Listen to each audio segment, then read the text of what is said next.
तो भाई कैसे हैं आप सब बच्चा लोग। देखिए यहाँ पर आज हम अपने फिजिक्स के क्लास 12 के फिजिक्स के नए टॉपिक की बात करने जा रहे हैं इलेक्ट्रोस्टैटिक्स में। ठीक है, क्या है वो टॉपिक, देखिए समझिए, ध्यान दीजिए और इसको कहीं ना कहीं नोट कर लीजिए। ठीक है, क्या है, comparison between Coulomb's law and gravitational law. Compare करना है हमें, किसको कंपेयर करना है, दो लॉ को, क्योंकि दोनों लॉ क्या है, फोर्स के ऊपर है। अब जब दोनों के दोनों लॉ फोर्स के ऊपर हैं तो उनके बीच में क्या कोई कंपैरिजन है, कोई समानता है, भिन्नता है, क्या है, उसी को हम कंपैरिजन मतलब कंपेयर करेंगे। ठीक है ना, कैसे करेंगे, आइए सबसे पहले, क्योंकि अभी हमने ताजा ताजा बिल्कुल क्या पढ़ा हुआ है, कूलॉम्स लॉ पढ़ा हुआ है, तो देखिए हम यहाँ पे कूलॉम्स लॉ लिखते हैं।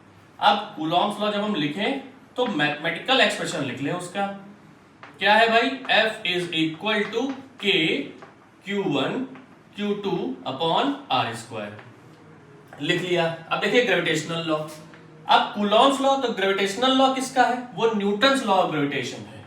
क्या है, न्यूटन्स लॉ ऑफ ग्रेविटेशन।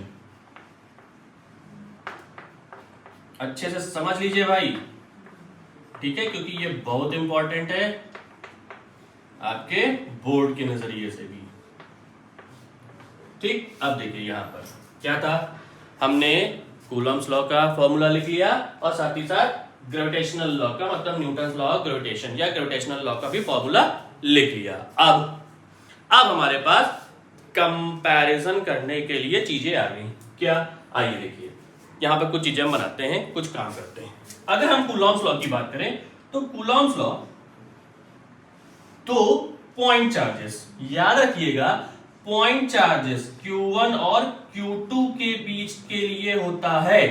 ठीक है, आपने जब स्टेटमेंट दिया था कूलॉम्स लॉ का तो आपने कहा था कि जब दो पॉइंट चार्जेस, बिंदु आवेश, इसका मतलब क्या है, वो छोटे सा छोटा चार्ज, ठीक है, जो कि क्या हो, एक डिस्टेंस पे रखा हो, उनके बीच में जो फोर्स लगेगा वो कौन सा होगा, वो कूलॉम्स लॉ के लगेगा। वो कौन सा फोर्स होगा कूलॉम्स लॉ के थ्रू, वो फोर्स होगा फोर्स ऑफ अट्रैक्शन और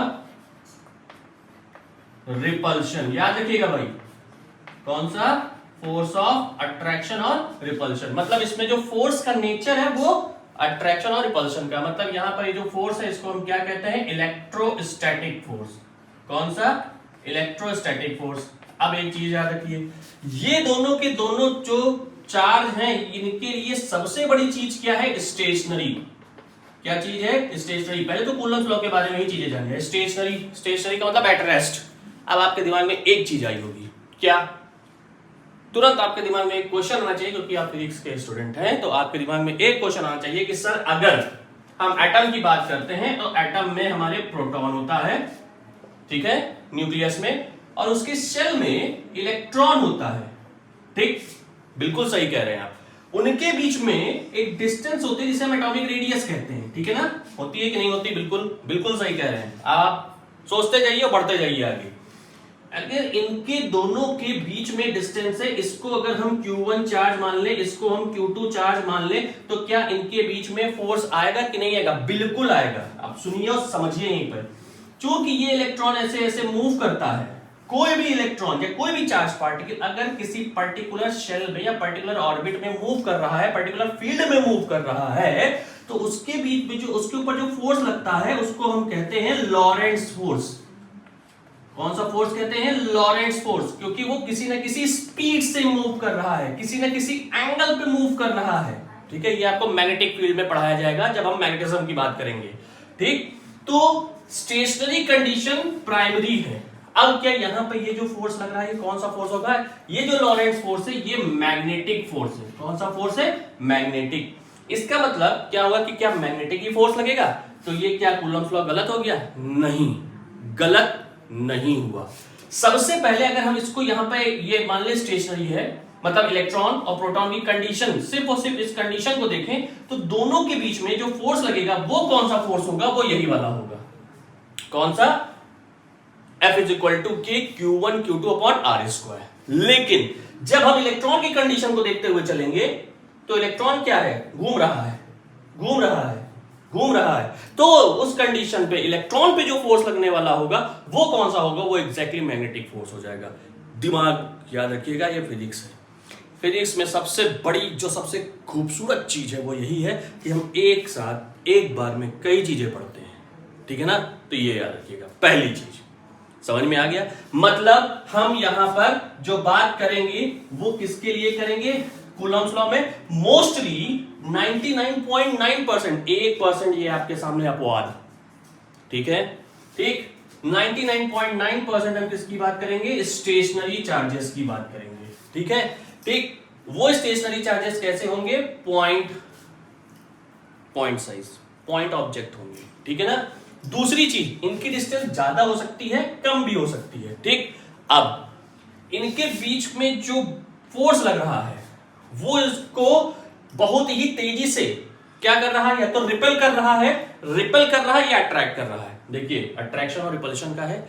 दूसरी बात, ये जो F इज इक्वल टू, अब अगर इस यहां पर हम इसको एयर या वैक्यूम में कहें तो इसकी वैल्यू हो जाती है 1/4πε0 Q1 Q2 upon R square, ये एयर के लिए, ठीक है। मतलब इन दोनों के बीच में एयर है। अगर इन दोनों के बीच में कोई डाई इलेक्ट्रिक कांस्टेंट या सॉरी मीडियम आ गया, या मटेरियल हमने कह दिया यहां पे भाई, सीधे सीधे मटेरियल कहिए, डाइलेक्ट्रिक मटेरियल, तो इस फोर्स की वैल्यू क्या होती है, इस फोर्स की वैल्यू कुछ ऐसी हो जाती है,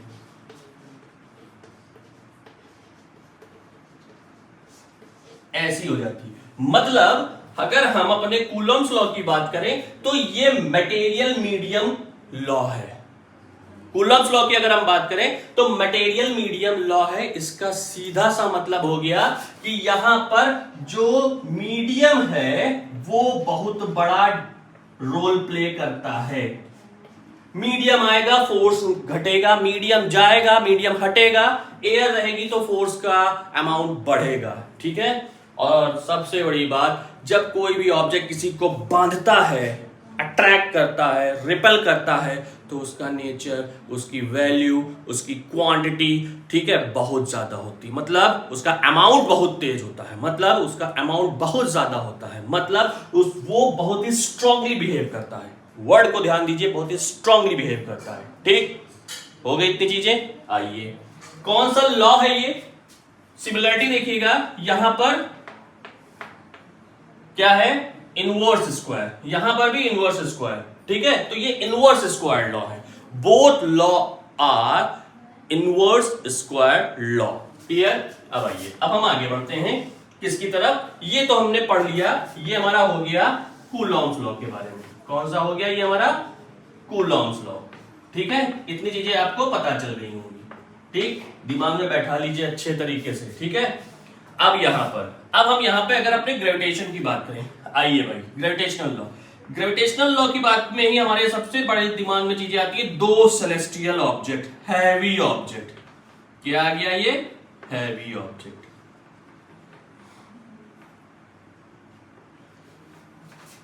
हैवी ऑब्जेक्ट आ गए। हैवी ऑब्जेक्ट क्या है, एक डिस्टेंस पे बंधे हुए हैं, जैसे कि अर्थ और मास। अब देखिए, अगर हम अर्थ की बात, यहां पे अगर अर्थ और सन की बात करें, ठीक है, अगर इसको हम सन मानते हैं और यहां पर हम इसको अर्थ माने, अर्थ और मास को हटा दीजिए, मार्स को हटा दीजिए, अभी हम सन और अर्थ को ले लें। सन यहां पे क्या है, इसको अगर हम सन को स्टेशनरी एक कुछ टाइम के लिए मान भी लें, कुछ टाइम के लिए, तो अर्थ इसके चारों ओर घूम रही है, अर्थ चारों ओर घूम रही है ना। अब अर्थ और ये इनके बीच में, सन के बीच में क्या है, वैक्यूम, मतलब नो मीडियम। सबसे बड़ी चीज क्या है, नो मीडियम। तो ये मीडियम डिपेंडेंट क्या है, नहीं है। कौन, Newton's law of gravitation. Newton's law of gravitation medium dependent नहीं है, जबकि आपका जो इलेक्ट्रोस्टैटिक फोर्स है, मतलब जो कूलम्ब लॉ में लगने वाला फोर्स है, कूलम्बियन फोर्स है, वो मीडियम डिपेंडेंट है, ठीक है। ये क्या है, इनवर्स स्क्वायर लॉ है, ये भी इनवर्स स्क्वायर लॉ है। ये छोटे छोटे ऑब्जेक्ट के लिए है, पॉइंट ऑब्जेक्ट के लिए है, ये हैवी ऑब्जेक्ट के लिए है। इसमें कोई भी एक ऑब्जेक्ट स्टेशनरी हो सकता है, दूसरा ऑब्जेक्ट मूवेबल हो सकता है, कोई भी दोनों ऑब्जेक्ट, मतलब हमारे दोनों ऑब्जेक्ट मोशन में हो सकते हैं। क्योंकि आपको पता है, अगर हम गैलेक्सी की बात करें तो गैलेक्सी हमारी रोटेशन में है और सन धीरे धीरे धीरे धीरे आगे बढ़ रहा है, और अर्थ उसके चारों ओर मोशन में है। तो अगर हम अपनी सेलेस्टियल ऑब्जेक्ट्स की बात करें तो कोई भी रेस्ट पे नहीं है, ठीक है। तो ग्रेविटेशनल लॉ में कोई भी ऑब्जेक्ट रेस्ट पे नहीं है। मतलब अगर यहां की हम बात करें तो ये स्टैटिक है, ये डायनेमिक कंडीशन है। कौन सी है? ये स्टैटिक है और ये डायनेमिक कंडीशन है। दूसरी बात, यहां पर सिर्फ और सिर्फ फोर्स ऑफ अट्रैक्शन है। क्या है? Force of attraction. यहां पर फोर्स ऑफ अट्रैक्शन है, यहां पर फोर्स ऑफ अट्रैक्शन और रिपल्शन है, ठीक है। ये एक दूसरे को अट्रैक्ट करते हैं लेकिन एक दूसरे से चिपकते नहीं, याद रखिएगा, डिस्टेंस पे है।